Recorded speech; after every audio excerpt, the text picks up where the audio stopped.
Shalom bien-aimés frères et sœurs, que la paix de Dieu soit avec vous, que Dieu vous bénisse. C'est votre frère le docteur Adela. Nous nous retrouvons encore aujourd'hui pour que nous puissions partager un tout petit peu la parole de Dieu. Nous voudrions parler un peu sur la notion des prophètes. Quand vous lisez votre Bible, vous allez vous rendre compte que lorsque Dieu parle aux enfants d'Israël, il leur dit je vous ai envoyé plusieurs fois le prophète, donc depuis le matin. Vous allez constater que Dieu a envoyé ses prophètes pour ses enfants. Ceci est très important. Dieu ne peut pas envoyer ses prophètes pour faire un plaisir aux païens. Dieu, lorsqu'il envoie ses prophètes, il les envoie généralement pour la cause de ses enfants. C'est ainsi qu'il pourra par exemple envoyer Moïse en Égypte, non pas pour aller dire à Pharaon qu'il va s'acheter des voitures ou qu'il va s'acheter des maisons, mais c'était pour dire à Pharaon qu'il devait laisser son peuple sortir. Vous voyez? Et Moïse est l'émanation de la maison de Jacob. Donc il est prophète dans la maison de Jacob. Nous aurons l'occasion dans ma prochaine vidéo de parler un peu de Nabucodonosor, que Dieu appelle également comme son serviteur, mais non pas comme son prophète. Ok? Donc, lorsque Dieu envoie les prophètes, il les envoie pour sa maison. C'est-à-dire pour le peuple qu'il s'est choisi. Pour le peuple que Dieu, pour qui il a donné de sa vie. Il les envoie pour le peuple qu'il a racheté.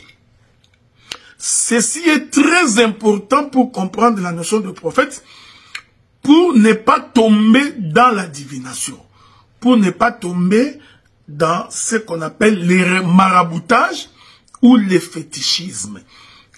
Comment faire la différence entre un prophète de Dieu, il y a plusieurs éléments, et celui qui se comporte comme un féticheur, comme un marabout, mais se faisant passer pour un prophète.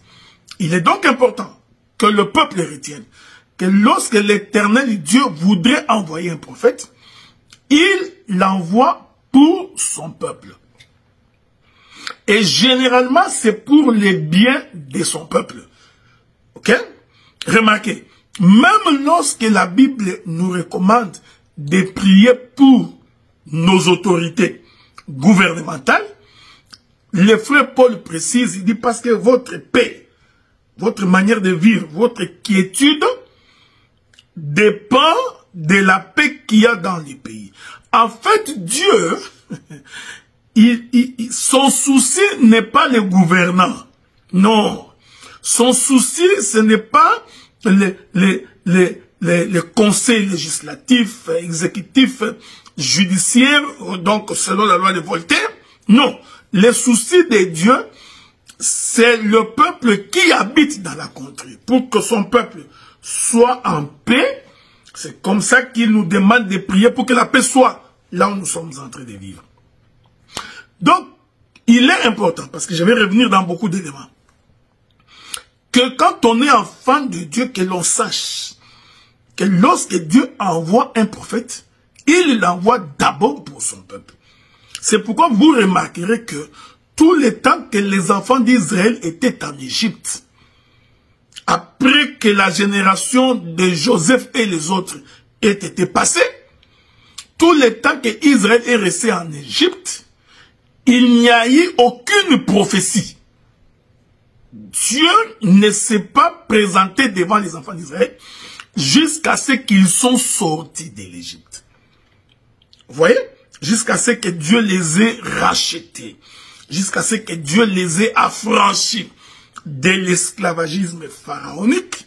C'est alors que Dieu va maintenant commencer l'établissement des prophètes. C'est très important. Ici, je ne parle pas d'Adam, je ne parle pas d'Abel, je ne parle pas d'Enoch, de Noé, pas d'Abraham, pas d'Isaac, pas de Jacob. Ok? Je suis ici en train de parler des enfants d'Israël devenus peuple, devenus une nation. Voyez-vous? Donc, Remarquez, ce que j'ai dit est très important. Quand on devient le peuple de Dieu, lorsqu'on devient la nation de Dieu, il faut premièrement que Dieu vous affranchisse, ensuite qu'il vous établisse dans une contrée, qu'il vous établisse dans un territoire, qu'il vous fasse entrer dans la possession de ce qui vous appartient. Une fois que vous êtes sur votre terre, c'est alors que Dieu maintenant va établir les prophètes. Soyez en paix, parce que à la loi et au témoignage, si l'on ne parle pas ainsi, il n'y a point d'aurore pour le peuple. Voilà pourquoi je suis encore en train de marcher dans l'ombre, mais je toucherai la réalité. C'est pour dire que lorsque vous voyez un prophète apparaître dans l'Égypte, dans le monde, apparaître partout, et disant qu'il vient de la part de Dieu, il faut faire très attention à ne pas confondre avec l'évangélisation, à ne pas confondre avec la mission apostolique. Que la paix du Seigneur soit avec vous. Je vous reviens parce que je n'ai pas encore fini.